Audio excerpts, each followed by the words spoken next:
y vamos a compartir lo que nos quedó de la clase de ayer.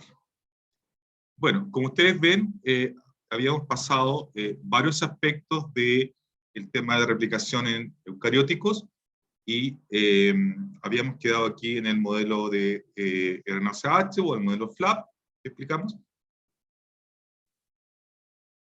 Este es un resumen del proceso de replicación normal que ustedes conocen y se las voy a dejar 20 segundos para que, si es que hay alguien que no reconoce alguno de los actores que están allí o alguna de las funciones de los actores que están ahí.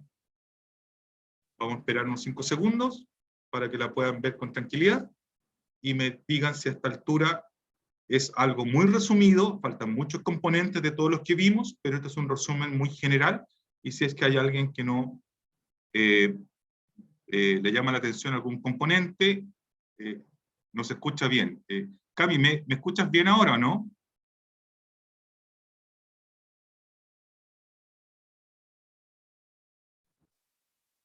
No, Escucho ¿Cortado? cortado. Ya, voy a intentar. Sí, cortado y como que deja de hablar y después se habla muy rápido. Hablo muy rápido. O sea, así se escucha. Ya. No, que se escucha como si se cortara y después como que se junta todo lo que dijo. Sí, ya. ¿Y ahora? Ahora parece que está mejor. Ya, me moví a otra oficina. Ya, lo que decía es que les había dejado esta slide que se ve, que es muy general, no están todos los componentes que habíamos visto, que vimos varios actores, pero que si alguno de los presentes desconoce a alguno de los actores que están ahí o su función. ¿Hay alguien que no, que a esta altura desconozca alguno de estos o su función, o todos están claros con esto?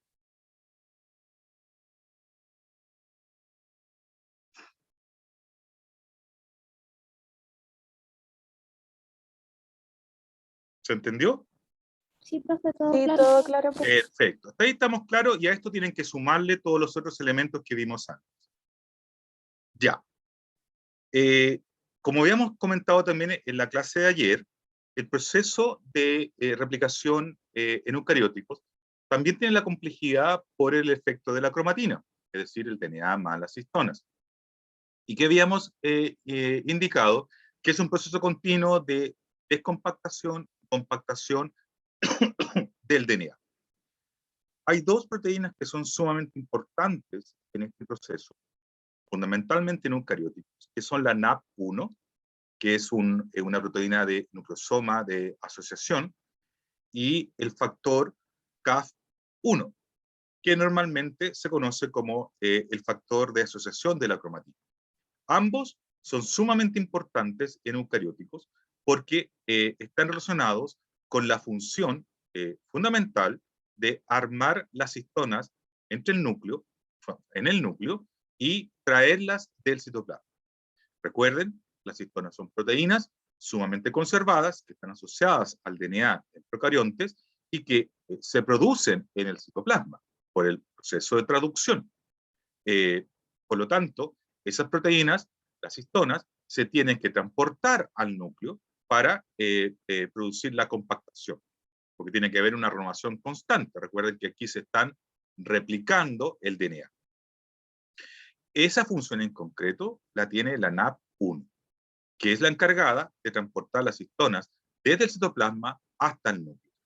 Y el CAF1, que es una proteína, es un factor de asociación, directamente es la que tiene la función de transportar en el núcleo las histonas para el sitio de replicación cuando se comienza a ensamblar de nuevo todo el genoma.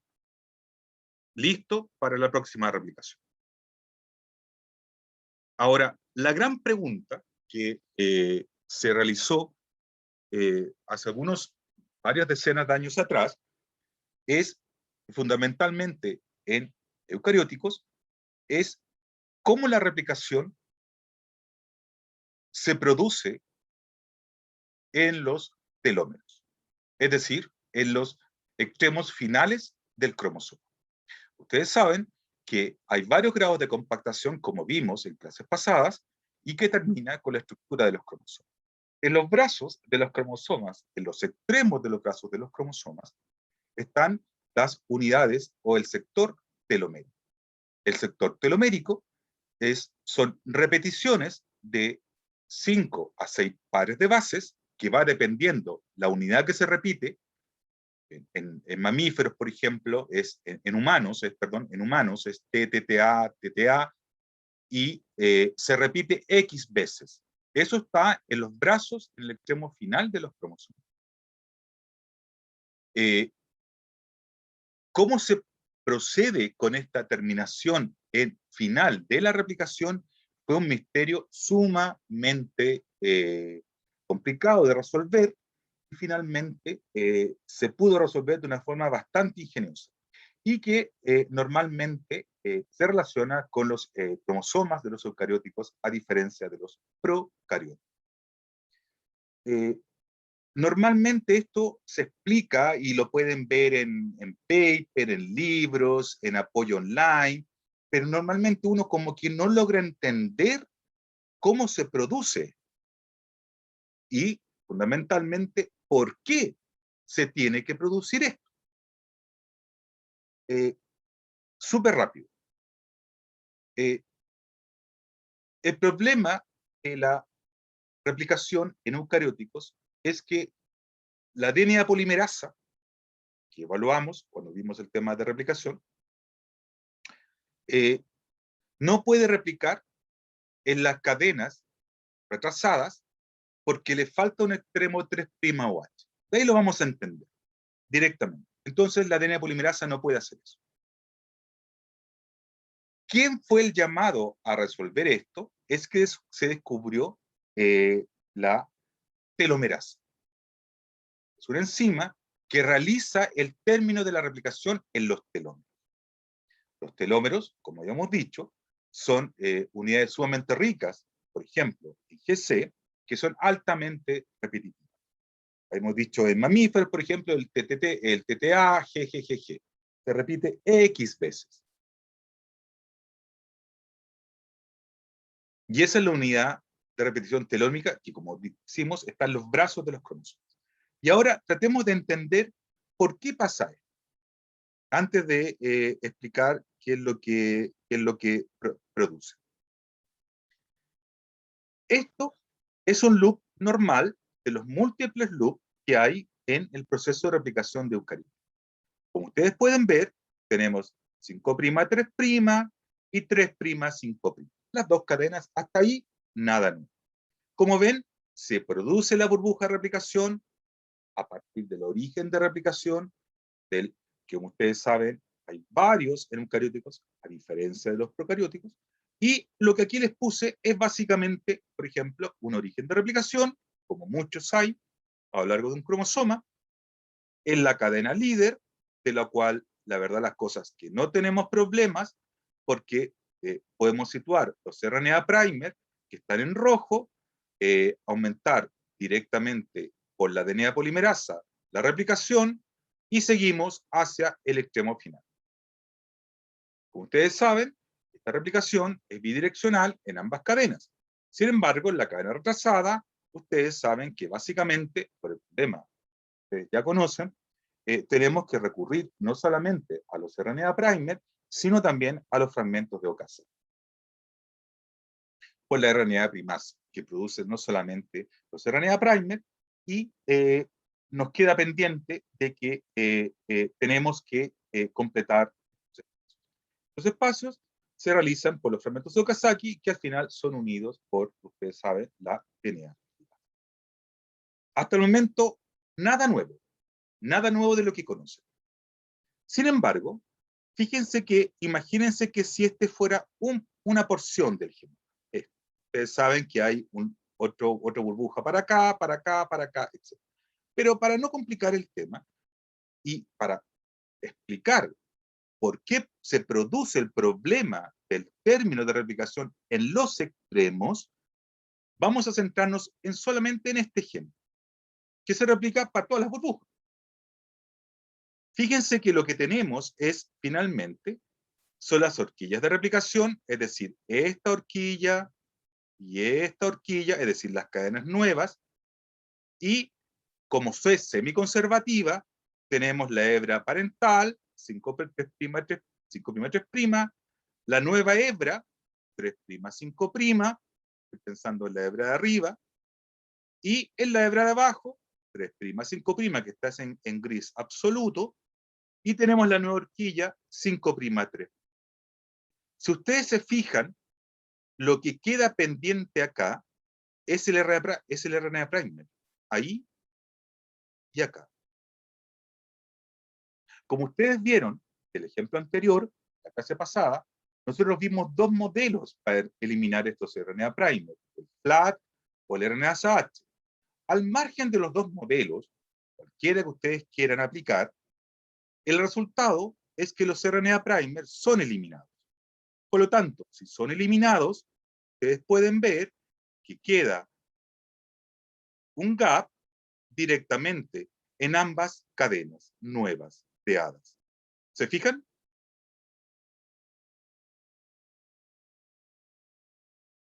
Sí, profe. Entonces, como ven, hay un gap. ¿A qué me estoy refiriendo, Rodrigo? ¿Qué es un gap? Este espacio. Y ese espacio no puede estar, porque no puede haber un espacio en el genoma. El genoma es continuo. Y esos espacios que estoy resaltando son los telómeros, donde hay unidades repetitivas con mucho GC, como el TTA, GGGGG. Y obviamente, aunque hay una gran cantidad de GC, la repetición en sí misma va cambiando de especie a especie, pero lo que se conserva es que son muchos GC. Entonces, como ven, hay espacios que no están cubiertos. Y no puedo poner un RNA primer ahí.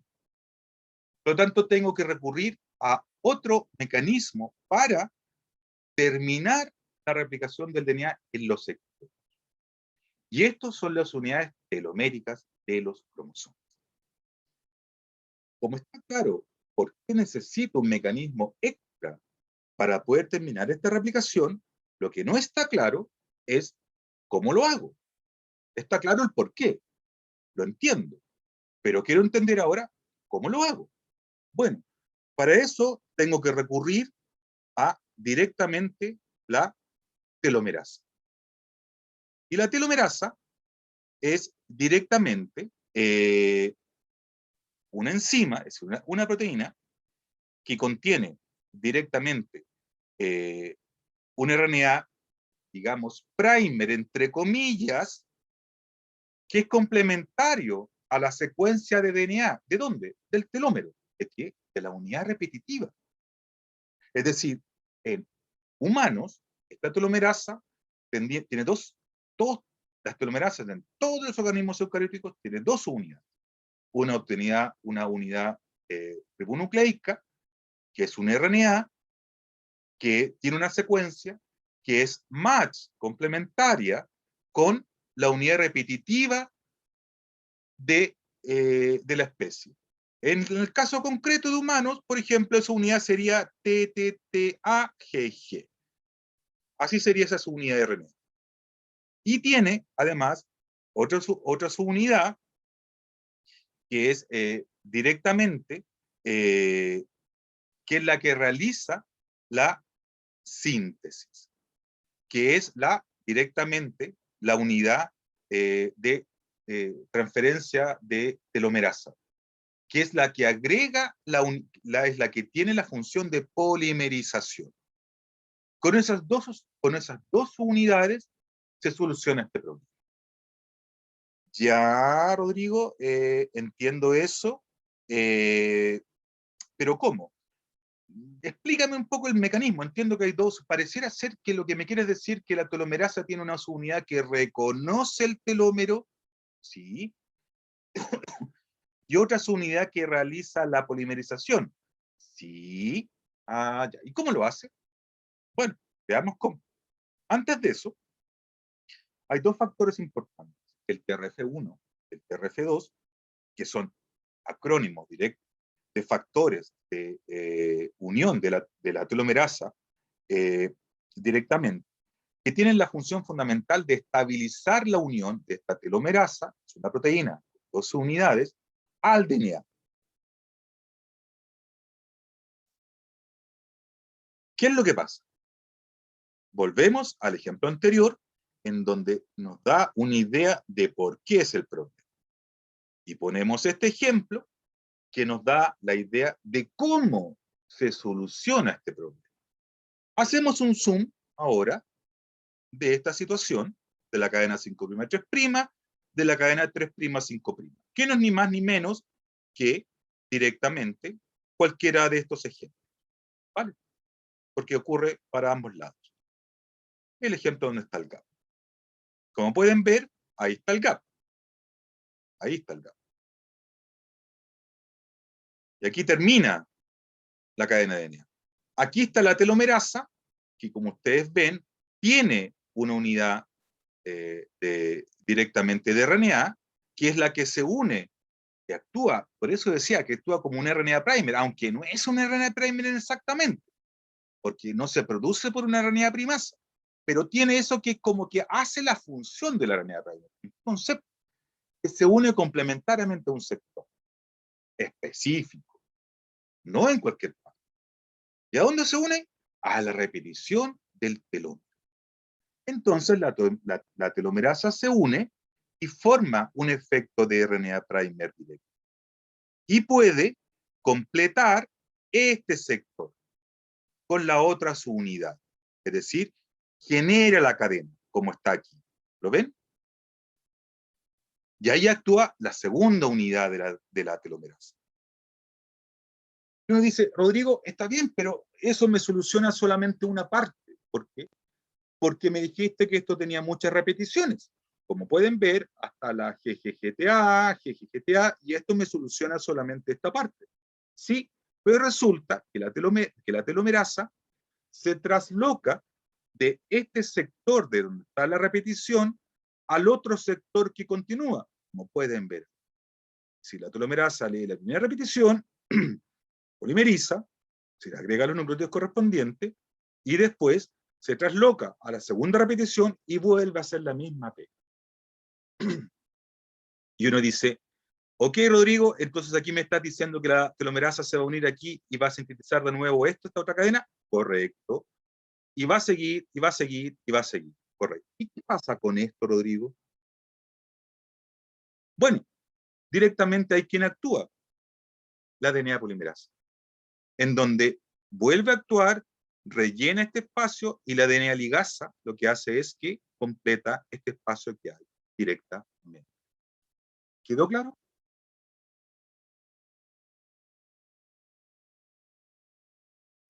Sí, profe. Ahora, alguno de ustedes habrá escuchado o habrá comentado con algún familiar, amigo, etcétera, que eh, la región telomérica de los cromosomas puede estar asociado con el tema del envejecimiento o en el fondo de la eterna juventud. ¿Alguna vez has escuchado eso, no? Sí, profe. A ver, cuéntame de eso. Yo lo había escuchado así como lo dijo usted, que mientras más se No, no importa, acortaban los telómeros, ¿ya? como que uno más envejecía. O al revés, mientras uno más envejece, más se acortan los telómeros. Más se acortan los telómeros. Perfecto. Pero te acabo de explicar cómo se replican. Ujú. Entonces te pregunto, Camila, entonces, Rodrigo, no entiendo. Acabo de entender cómo se replican, ¿correcto? ¿Y por qué me estás diciendo que se acortan entonces? ¿Eso quiere decir que hay una parte de la repetición que no se replica? ¿Cómo? ¿Entiende lo que te estoy intentando decir, verdad? ¿Se entiende? ¿Que hay Sí, como una sí, sí. contradicción?